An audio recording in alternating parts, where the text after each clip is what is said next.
city ল'ব লাগে আৰু এই ক্ষেত্ৰত যে মোক চুৰ বুলি ক'লে মানে কি কাৰণে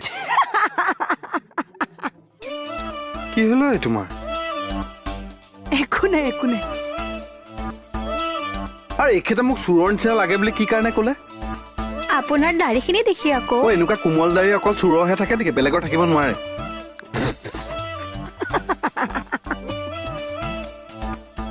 এই কি হলে দাঁত চেলাই আছা যে একো নাই হোৱা শুনকচোন আমাৰ মানে হস্পিটেলত হেল্থ কেম্প এটা পাতিছো আহিব দে আহিবা দে যাম আৰু কিমান মাতা আৰু ৰ'বচোন এইফালে আহা কথা আছে আহা কি হলে ঐ MBA বন্ধুৱে দিয়া বিজনেছৰ আইডিয়াটো নকলি যে এই তই যাচোন প্লিজ মই কিবা এটা বেলেগ মাথা মাৰি আছো আজি অত বছৰে মই তোক সেই মাথা মাৰি থকাই দেখিলো কিন্তু কিহত মাথা মাৰিছ সেইটো হলে আজিলৈকে গম নেপালো তই এইবাৰ চাবি মোৰ ৰিজাল্ট মই কি